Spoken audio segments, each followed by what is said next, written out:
गिबियावनो बयखौबो आंनि चेनेलाव बरायनानै लाग्रोबाय। आसा खालामो बयबो मोजाङैनो दङ। दासिमनि मोननैसो खौरांफोरा जाबाय। इउपिपिएल आरो बिपिएफ मोननै राजखान्थि हान्जाया खौसे जायोब्ला बेयो गासै बर' रायजो राजाफोरनि मोजां खौरां। बे बाथ्राखौ बुंदों राजु नार्जारि बिथाङा। हाग्रामा महिलारि बिथाङा सासे बर'नि गिदिर दैदेनगिरि। बिथाङा गावनि जिउखौ दान होनानैब्लाबो बर' हारिनि थाखाय खामानि मावबोदोंमोन। हाग्रामा महिलारि बिथाङा बिएलटिखौ दैदेननायजों लोगोसे बर' माहारियारि आफादनि सासे सिनस्रि बायदि हाबा मावबोदोंमोन। बेजों लोगोसेनो बिटिसिखौ बिथाङा 17 बोसोर दैदेनबोदों। बे बाथ्राखौ बुंदों राजु नार्जारि बिथाङा। लोगोसे राजु नार्जारि बिथाङा बुंबावदों, दासान्दि इउपिपिएलनि दैदेनगिरि आरो बिपिएफनि दैदेनगिरिफोरा ज' जानायनि फारसे आगान सुरनो सावरायबाय थादों। बेयो बर' हारिनि थाखाय जोबोद मोजां। जोंनि ओनसोलाव बर' हारिया मोनसे जोबोद फिसा हारि। बेबादि फिसा हारियाव मोनथाम मोनब्रै राजखान्थि हान्जा थानाया जोंनि हारिनि थाखाय मोजां नङा। बेनिखायनो बिपिएफ आरो इउपिपिएल हान्जाया जयै एबा ज' जानानै बे ओनसोलनि राजखान्थिखौ दैदेनो अब्ला आं बेयाव जेबो हेंथा साननाय नङा आरो जों बर' हारिनि थाखाय बेयो मोनसे गिदिर जाफुंसारनाय जागोन। बेनिखायनो इसोरनाव आर'ज गाबदों दि इउपिपिएल आरो बिपिएफनि दैदेनगिरिफोरनि गेजेराव सावरायनाया मोजां थांखिसिम सौहैनो हायो होननानै राजु नार्जारि बिथाङा बुंदों।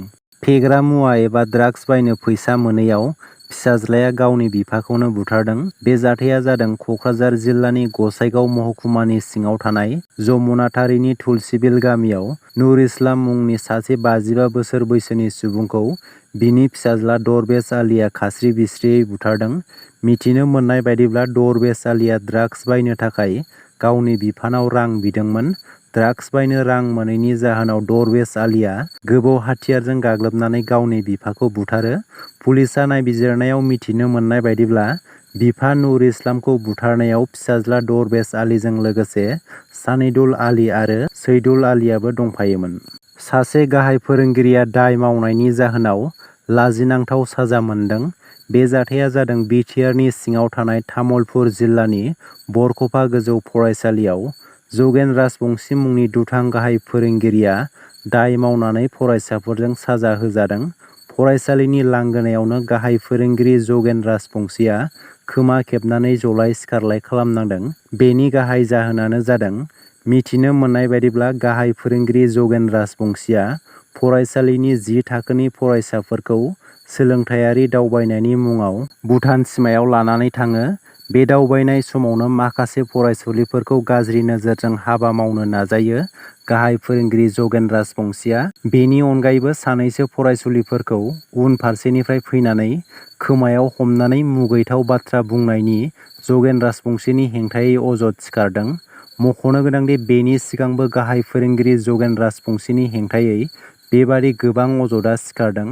गाहाय फोरोंगिरि जगेन राजबंसिनि फरायसुलिफोरनि सायाव गाज्रि नोजोरा सोराङाव फैदों, जायनि जाहोनाव फरायसाफोरानो फरायसालिनि लांगोनायाव लाजिनांथावै साजा होयो। फारसेथिं फरायसाफोरनि गोख्रों नारसिननायाव गाहाय फोरोंगिरि दुथां जगेन राजबंसिखौ पुलिस थानायाव सोबाय होननानै मिथिनो मोन्दों।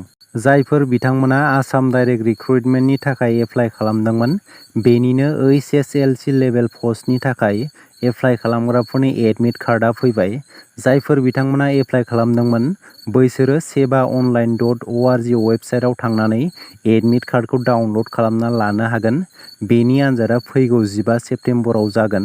जायफोर ग्रेजुएसन लेभेलनि पस्टखौ एप्लाइ खालामदोंमोन बेनि एडमिट कार्डआ फैथ'वाखै मानोना बेनि आनजादआ फैगौ 29 सेप्तेम्बरावसो जागोन। जायफोर बिथांमोनाव आधार कार्ड गैया एबा आर'जलाइ होसेयावबो आधार कार्डखौ मोननो हायाखै, बैसोरनि थाखाय मोजां खौरां। गिबि मन्थ्रि हिमन्त बिश्व शर्मा बिथाङा आधार कार्ड गैजायै सुबुंफोरनो आधार कार्ड होनो थियारि जादों। बन्द जानाय आधार कार्डनि होबथानायखौ बोखारबाय मिरु सरकारा। जायफोरना आधार कार्ड गैया बैसोर थाबैनो मोननो हासिगोन। आसामाव गासै 9,35,642 सुबुंफोरनाव आधार कार्ड गैया। आधार कार्ड 2019 मायथाइनिफ्रायनो बन्द जानानै दंमोन। एनआरसि बाय'मेट्रिक होनाय समनिफ्रायनो आधार कार्डफोरा बन्द जानानै दंमोन। आधार कार्डजों एनआरसिआ जेबो सोमोन्दो गैया। भारत सरकारा इउआइडिएआइखौ आधार कार्ड गैजायै सुबुंफोरनो आधार कार्ड होनो थाखाय बिथोन होदों। रायजोनि लाख लाख आइजोफोरनि थाखाय मोजां खौरां। लाख लाख आइजोफोरा अरुणोदय 3.0 बिथांखिनि गेजेरजों रां मोननो थांगासिनो दं। फैगौ 2025 मायथाइनि 1 फेब्रुआरिनिफ्राय आइजोफोरा सरकारनिफ्राय रां मोनगोन। अरुणोदय बिथांखिनि सायाव गिबि मन्थ्रि हिमन्त बिश्व शर्मा बिथांनि गिदिर थिरांथा। अरुणोदय 3.0 खौ थाबैनो रायजोनि आइजोफोरनि थाखाय हगारनाय जागोन। बेनि थाखाय साफ्रोमबो मुलाम्फागिरिफोरा गोनां फोरमानलाइफोरखौ जमा खालामनानै लादो। सरकारनि रां मोननो थाखाय आर'जलाइखौ फैगौ 15 सेप्तेम्बरनिफ्राय होनो हागोन।